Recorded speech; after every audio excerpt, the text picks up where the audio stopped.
Hi, you guys. Welcome back. My name is Carrie Penny. I'm the Happy Crafty Homemaker. Welcome to show and tell number 262. This is my third time trying to film this introduction. I have not gotten any further than this so far today, but we'll explain. This is going in accord with how my last 48 hours has gone. So once again, I'm going to try to tell the story. I'm going to leave attempt 2 intro. I'm going to put that at the end of the video. So if you guys want to understand even more, I'm glad I caught it on camera this time. So I may still have introduction number 1 when I got a phone call. So yesterday, perfect example of what I mean by this spring. We knew it was going to be busy, but there's just so much extra crazy thrown in here. So yesterday morning, I got up at 3, did my entire cleaning checklist for the day, got everything done. And I was so proud of myself. I was like, okay, I'm going to make my grocery list. I'm going to run to Costco. On the way back, I'll run to Publix. It should take me about an hour and a half because we don't live that far from Costco. And I was going right as everybody who was there at opening would be leaving. So it was like 10:30. And I was like, okay, it's going to take me about an hour and a half to shop. I'm going to get back. By then, it'll be, 68 to 70 degrees. So I can go out and walk in my t-shirt. I'll do my 3-mile walk, knitting my little socks. And then I'll come home. I'll do my 30-minute strength training, take a shower, grab my dinner. And by 4 o'clock, 4:30, I should be sitting on the sofa, eating my dinner, enjoying my evening. I started a movie 2 weeks ago I'd like to finish. I'm just going to sit here on the sofa, vegetate, and knit and crochet. I was so super excited. I was like, I'm going to carve off, like 3 hours to be able to just and be left alone. Troy had a work dinner last night. Everything was planned. Everything was great, good to go. So I got home. I unpacked the groceries. I was a little hungry, so I stopped to take a little snack. The cats wanted to go out on the catio. So, of course, just little knit-noy, 15 minutes here, 5 minutes there kind of things. Ate up part of the afternoon, but I still got out by 2. I was like, okay, 2 to 3, I'll walk. 3 to 3:45, I'll do my strength training.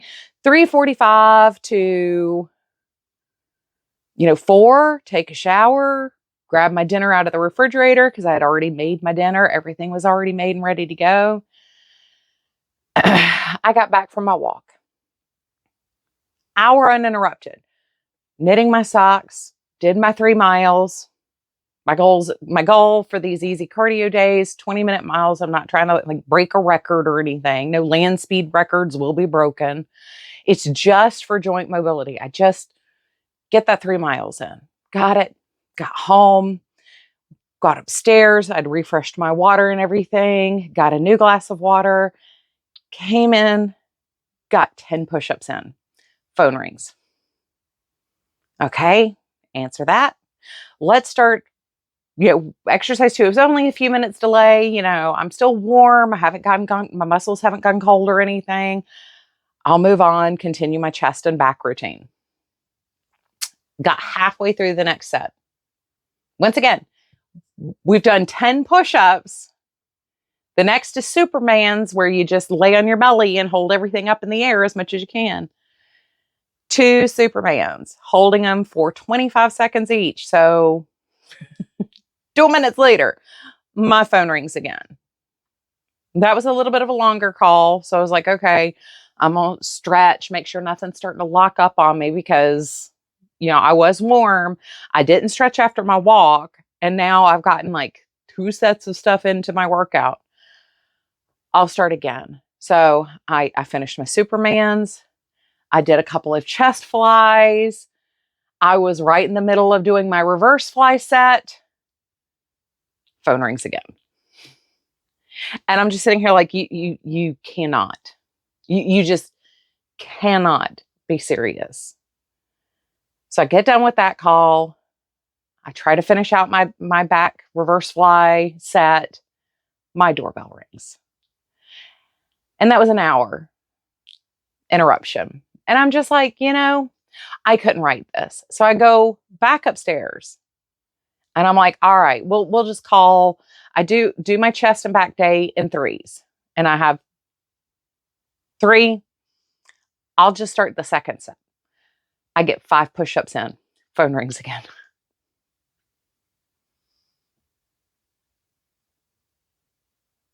So that's how last night went. And I did not get into the shower until after 5:30. And I still have to make a phone call to figure out where the person I did actually need to see yesterday got to. So yeah.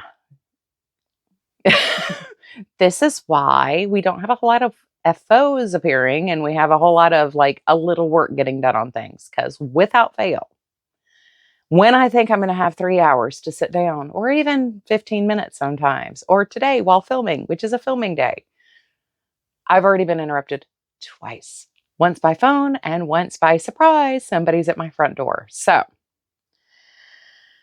hopefully I can make it through the rest of this video, because if not, I may just go crazy. So anyway, that's how all my time keeps getting eaten up. And it's funny because none of these are the scheduled things we thought we were going to deal with. These are just extra things that keep popping up. So, yeah. Over the next couple days, I'm not sure in what order content is going to be coming out in, or what's going to get filmed and what's not going to get filmed, because we do have a lot going on and things keep getting added onto the schedule. I am planning on recording the intro and outro for March's Make Along finale wrap up today. So I will have that up at some point next week once I have all of your lovely pictures in. Remember, April 1st is next Tuesday. So that deadline to get those projects started with your like projects you've kind of built a kit around, or you've bought everything for, gotten prepped to do, but haven't started for some reason. This was the month to do that. So go ahead and get those started. Send me a picture either by email. You can send me a DM on Instagram, or you can join our Facebook group or our Ravelry group. Information for both of those are in the description box down below. So let's crack on. What did I actually get done in the last week? It's not much, you guys. I swear it really. Yeehaw. Yeehaw, guys. Yeehaw. So let's start with WIPs. Then I have an FO we'll talk about. And then we'll wrap up really quickly with media. We also have an announcement in the WIP section of this that I am very excited about. So let's crack on.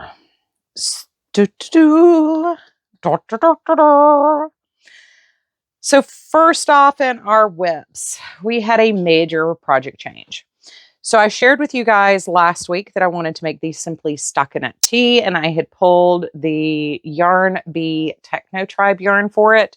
Well, no matter what I did, it was pooling real bad, and I did not like it. I got pooling, and then I got flashing, and I was going to end up with these weird zigzag vertical stripes in very unpleasant parts of my body that were just like the shots of neon stripes instead of being dispersed kind of everywhere. So I switched yarns. I also have 4 balls of this Knit Pick Stroll. I believe it's Manatee something.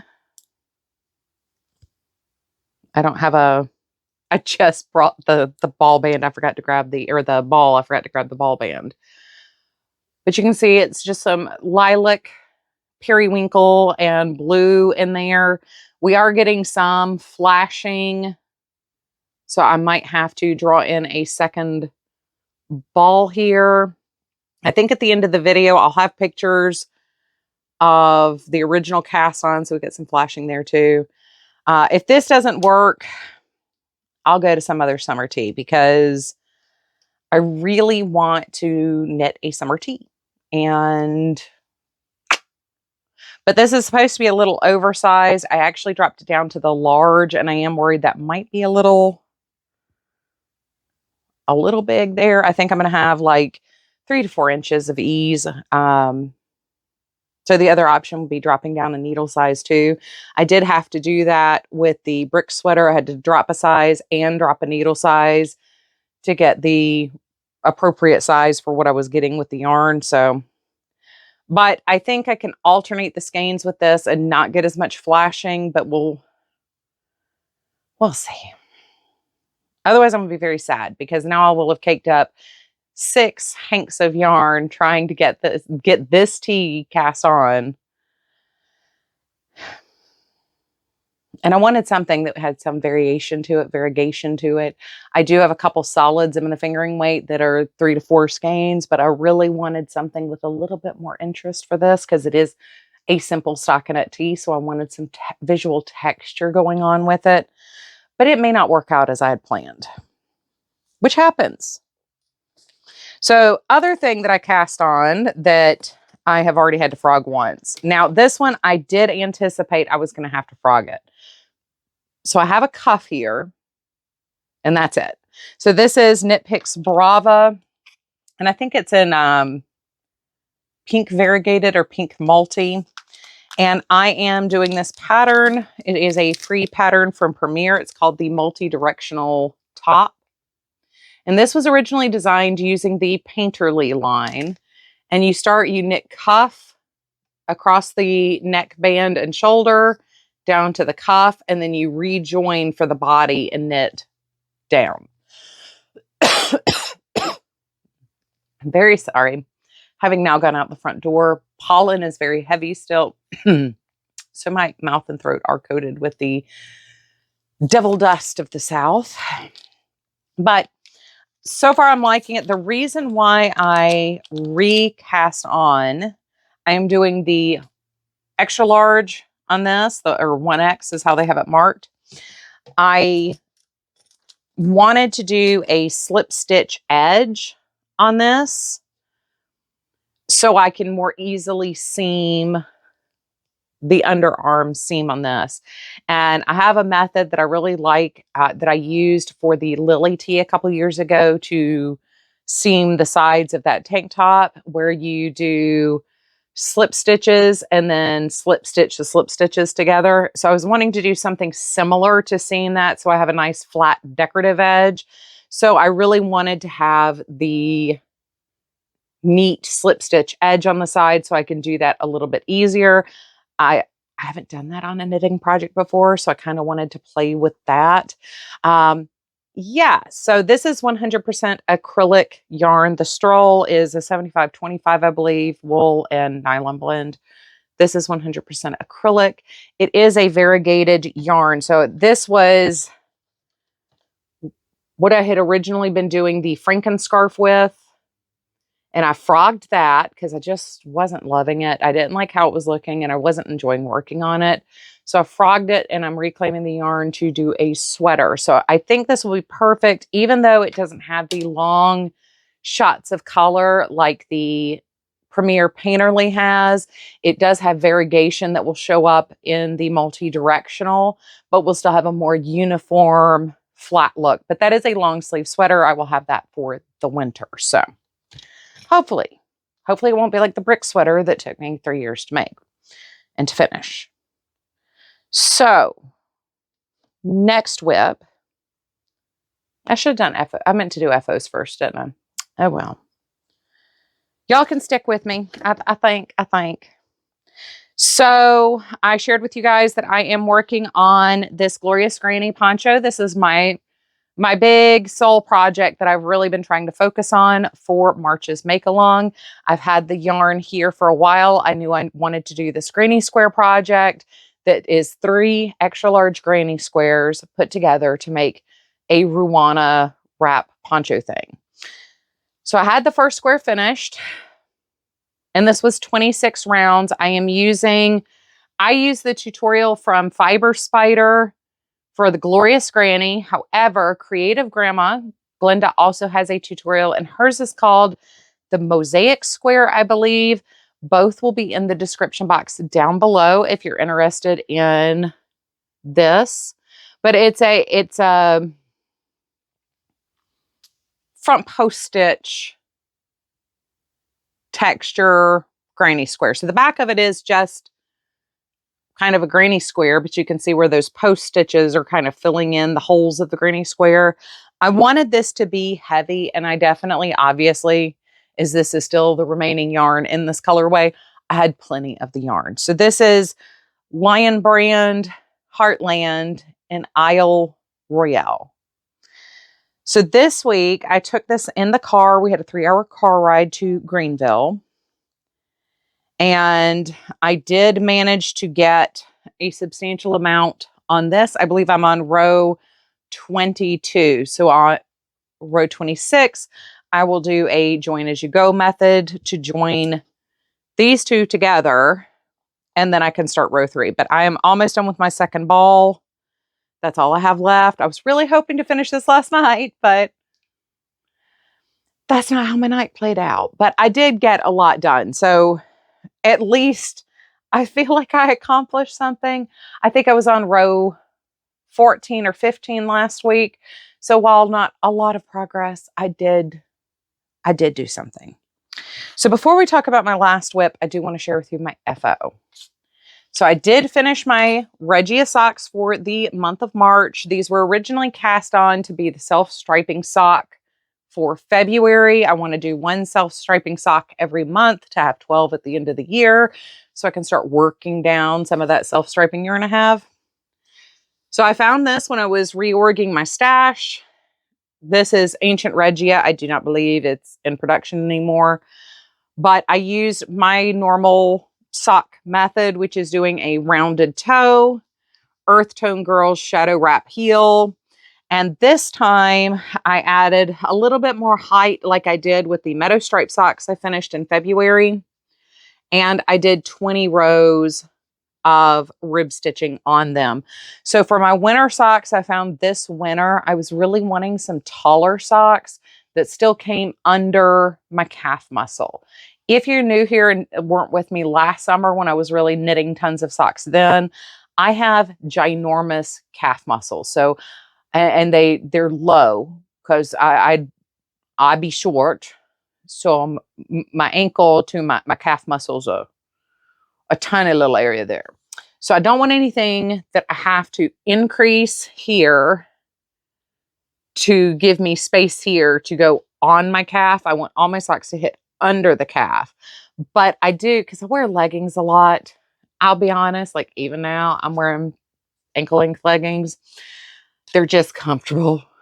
But in the wintertime, I do, like when it's super cold and I'm going to be out, I'll tuck these under my pants.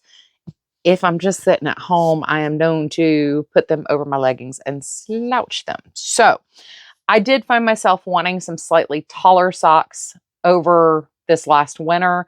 So I'm trying to do some of the vanilla socks, especially these self-striping ones, with a slightly longer leg than a lot of mine are. It only adds the usage of like 10 grams. So these were 68 grams instead of my like 52 grams that most of my socks are.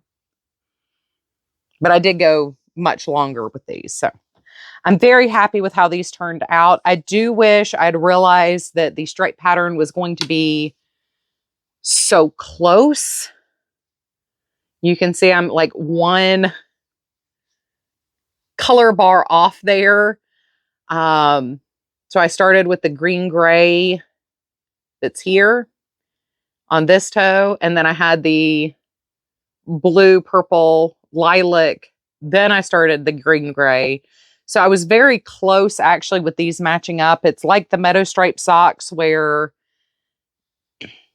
they really shouldn't have been as close as they are, but somehow it accidentally worked out that way. These I was never going to be able to adjust, 15 rows like I was with the Meadow Stripe, able to adjust that. And I just used the surprisingly stretchy bind off on these. It works because once again, I got wide calves. I have tiny ankles, small feet, but a wide calf. So anyway, on to my final WIP. And I'm really excited because I'm going to share my WIP while we talk. So last week, I uploaded a video where I was introducing the new Premier Sock Kit. And in that video, I was hosting a giveaway. So a number of you guys entered the giveaway. You told me your favorite colorways. You told me whether or not you had knitted or crocheted socks, what you were thinking, and everything else. If you're interested, please go check out the video anyway, even though the giveaway is now closed, because I think this is a pretty cool project or a pretty cool product. So anyway, for April self-striping sock now, I am working on my socks. I am following the pattern that is on the kit for the knit sock. So this is not my normal sock method. So we have a wedge toe here. It will have I believe it's a Turkish heel on these. And they go a little bit taller than most of my socks. I'll probably do a little bit taller than what I did for the Regia socks here. But I've made a ton of progress in them. So I'm very excited. Once again, I wish I'd paid attention and seen how close these were going to be to matching stripes. Very easily could have taken the time to match the stripes on these, but I did not. I was like, no, I want to just go ahead and we'll go wherever the yarn takes me. And it turns out it was only about 10 rows apart from each other. So it is what it is. I don't mind my stripes not matching. I just like them to not match more than where this one ended up hitting. So I wasn't going to frog it out. Not my style. We just roll with it here. What happens, happens. But I mean, it's the kind of thing, especially once you have shoes on, nobody's going to see it but you and your doctor if you wear your socks when you go to the doctor and have to take your shoes off to like get on a scale or something. So anyway, I am enjoying these so far. The yarn is incredibly soft. I cannot wait to get these off the needle and try wearing those out for a day or two. I am going to do a full review at the end of this. But part of why I'm filming so late today, y'all don't know, I guess I didn't tell you. When I first started filming today, it was 1-ish. But as I was coming up to start filming, Premier actually reached out to me and said, hey, we would love to send you another kit to give away. So instead of having one giveaway winner, we actually have 2. And I'm going to put their comments right here. Now, I have already heard from Meg. She already got back with me. NYC. Where's my notebook?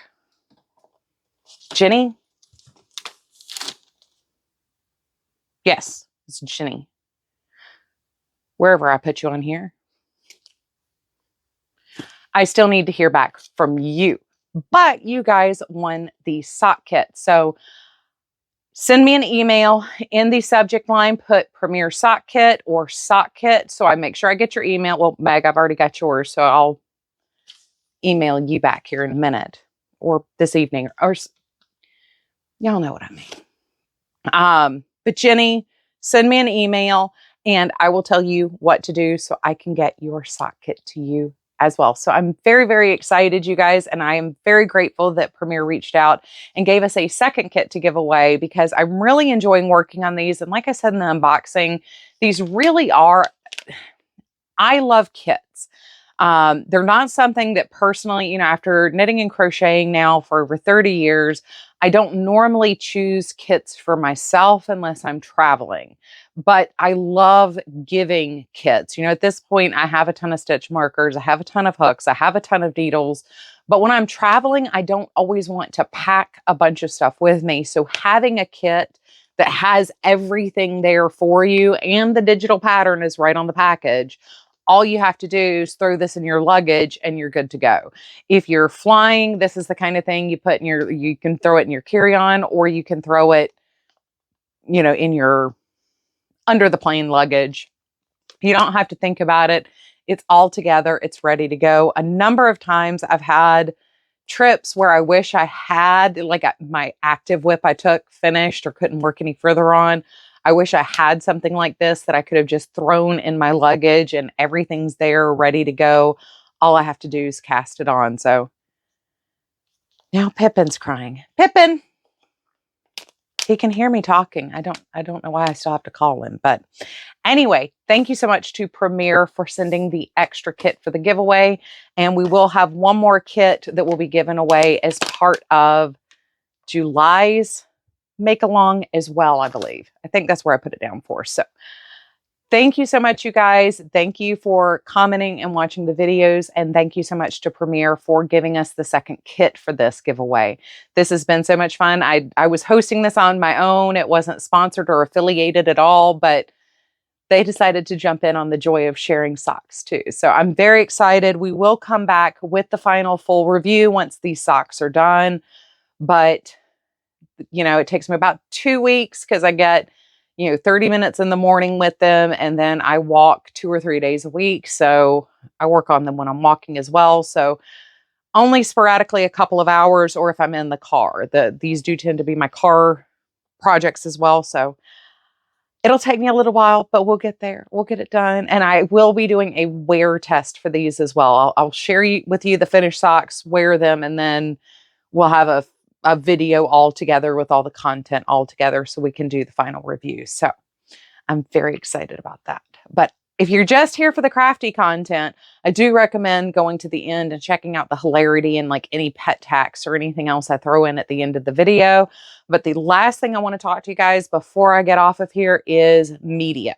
So like I said, I really haven't had much time to sit down, but I did finish The Frighteners by Peter Laws. So I know I keep plugging Peter Laws' channel, and I don't really mean to do that, but Peter Laws Into the Fog is his YouTube channel. The book is The Frighteners. Now, he does also have a bunch of fiction novels that he has also written. This is a nonfiction novel exploring and understanding why we are intrigued or drawn to the morbid and the macabre. And there are lots of different subjects that he talks about in the course of the book, from the vampires, the werewolves, to the oddities, serial killers. He really does kind of run the gamut of the things that make us uncomfortable, but we are also intrigued by. And I like the final chapter. So the final chapter, there are personal anecdotes and personal stories and interviews that he's been doing casually interspersed throughout the book. However, the final chapter is his personal journey, from loving horror movies to becoming a Christian and trying to figure out how these things fit in to his life after making the conversion to faith. And I understand and really appreciate the thoughts and commentary he gave in that portion of it, because as a Christian, sometimes there's a little bit of judgment that comes from your peers as to being interested in these things, and understanding a healthy personal and psychological place. Come here, Pippin. A healthy psychological place where these things can fit into your life, I think, is important. Looking at me all offended. If you guys are new here, this is Pippin. He says I don't do cameras and they should take in my pictures. But because the entire book also explores our psychological desire to understand the unspoken things in the world around us and why we're fascinated by them, I thought his personal commentary in finding the healthy way of expressing things. And I really appreciated the personal anecdotes about his mom and his mom's support of her weird son, making